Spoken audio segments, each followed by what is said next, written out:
Hello दोस्तों, इस video में हम लोग बात करेंगे सुशांत चंचल जी के बारे में। यदि हम इनके बारे में बात करें तो ये 60 से 62वीं बीपीएससी में रैंक 1 लाए थे। इनसे पहले भी उन्हें सफलता मिली जिसमें वो डीएसपी थे, तो वो पुलिस सर्विसेज की ट्रेनिंग ले रहे थे, तभी उनका इंटरव्यू दिया और उन्होंने इंटरव्यू पार किया और उसके बाद बिहार एडमिनिस्ट्रेटिव सर्विस में भी कार्यरत हैं। यदि उनकी इंटरव्यू में उन्होंने जो बुक लिस्ट के बारे में बात की थी, हम वही बुक लिस्ट के बारे में बात करेंगे। तो यदि हम बीपीएससी की बात करें तो बीपीएससी में बहुत ज़्यादा फैक्ट्स पे ध्यान होता है, इसलिए रिवीजन करना अपने आप में बहुत ही ज़्यादा ज़रूरी है। उन्होंने अपने इंटरव्यू में ये बातें कही कि उन्हें बार बार वो एक ही किताब को बार बार पढ़ते थे, जिससे उन्हें बहुत सारे फैक्ट्स याद हो गए। और बुक लिस्ट जो उन्होंने अपने बुक लिस्ट दिया है वो हम इस वीडियो में बात करते हैं। तो चलिए स्टार्ट करते हैं। यदि पहली स्टार्ट किया जाए तो पॉलिटी के लिए उन्होंने लक्ष्मीकांत किताब पढ़ी और उसे बार बार पढ़ा, जिससे उन्हें बहुत सारे चीज़ों को याद करने में आसानी पड़ी। इसके अलावा उन्होंने प्रैक्टिस के लिए जो किताब को चयन किया वो था घटना चक्र में बहुत सारे प्रीवियस ईयर क्वेश्चंस होते हैं और बहुत ही इंपॉर्टेंट होते हैं क्योंकि क्वेश्चन रिपीट होते हैं, तो घटना चक्र को फॉलो किया। हिस्ट्री की बात की जाए तो उन्होंने ओल्ड एनसीईआरटी जो होती है, ओल्ड एनसीईआरटी की किताब को फॉलो किया। ओल्ड एनसीईआरटी की किताब बहुत ही पतली भी होती है और बहुत ज़्यादा कंसेप्ट भी उसका अच्छा होता है, तो इसका फ़ायदा उन्हें उठाया। इसके अलावा प्रैक्टिस के लिए उन्होंने घटना चक्र का फॉलो किया। घटना चक्र बहुत ही अच्छी किताब है, जैसा मैंने पहले बताया, उसमें प्रीवियस ईयर क्वेश्चंस होते हैं। इसके अलावा बहुत सारे जो फैक्ट्स होते हैं वो लूसेंट के लिए इससे उन्होंने मदद लिया। लूसेंट में बहुत सारा लिस्ट बना होता है जिससे आपको आसानी से याद करना होता है। हिस्ट्री का वेटेज बहुत ही ज़्यादा होता है बीपीएससी में।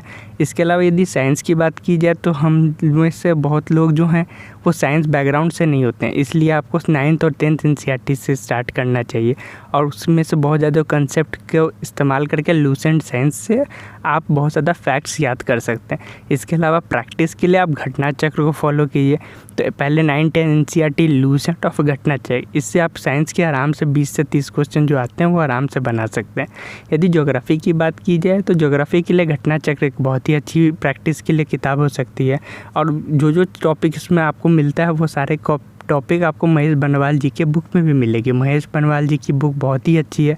इसके अलावा यदि आपको प्रॉब्लम हो तो 9 और 10 की एनसीईआरटी की भी आप फॉलो कर सकते हैं। इसके अलावा 11-12 की एनसीईआरटी आप भी चाहे तो उसको भी मदद ले सकते हैं। यदि इकोनॉमिक्स की बात की जाए तो इकोनॉमिक्स में कोई अच्छी किताब की काफ़ी कमी है, इसलिए यदि आप वीडियो से पढ़ाई करना चाहें तो मेरा सजेशन यही होगा कि आप मुन्नाल जी के वीडियो देखें और घटना चक्र से प्रैक्टिस करें, क्योंकि क्वेश्चन बहुत ही रिपीटेड होते हैं इकोनॉमिक्स में और थोड़ा जो कंसेप्ट की कमी हो सकती है आपको, उसके लिए आप किसी कोचिंग के नोट्स का मदद ले लीजिए। कोचिंग के नोट्स आपको थोड़ा कंसेप्ट समझ, जैसे जीडीपी जैसे चैप्टर्स होते हैं उसके लिए थोड़ा कंसेप्ट में मदद दे सकता है। और लूसेंट से आप बहुत ज़्यादा फैक्ट्स याद कर सकते हैं जिससे आपको मदद मिलेगा। यदि हम लोग बात करें करंट अफेयर्स की तो करंट अफेयर्स के लिए हर कोई यही बोलता है कि आपको डेली न्यूज़पेपर पढ़ना चाहिए और सुशांत जी भी यही बोले कि आपको डेली न्यूज़पेपर पढ़ना चाहिए। सब स्पेशली एडिटोरियल पढ़ने से आपको जो मेन फ़ायदा होता है वो है आपको आइडिया बनता है, व्यू पॉइंट मिलता है और व्यू पॉइंट से आप मदद से आप मेंस में बहुत ही अच्छा परफॉर्म कर सकते हैं। मेंस के लिए करंट अफेयर के जो मेन चीज़ है वो है आपकी जो आप क्या सोचते हैं, और जब आप सोचने के लिए आपसे जवाब में जब क्वेश्चन में जवाब मांगा जाएगा तो वहाँ पे आपको व्यू देना पड़ेगा कि सरकार का क्या पॉइंट है और सरकार का क्या नेगेटिव है, क्या इससे पॉजिटिव हुआ। तो इसके लिए एडिटोरियल बहुत ही अच्छा है। और बाद में आप मंथली मैगजीन जो होती है उसको तो आपको फॉलो करना ही है। मंथली करंट अफेयर आप किसी की भी फॉलो कर सकते हैं, चाहे प्रतियोगिता दर्पण हो, परीक्षा मंथन हो या दृष्टि हो या किसी की भी। आप मंथली करंट अफेयर मैगजीन का ज़रूर मदद लें और जब एग्ज़ाम पास आ जाए तो आप एक ईयरली करंट अफेयर जो आता है उसका मदद ले सकते हैं। उनकी एक लाइन जो मुझे बहुत ही पसंद आई वो थी, practice is more important than knowledge.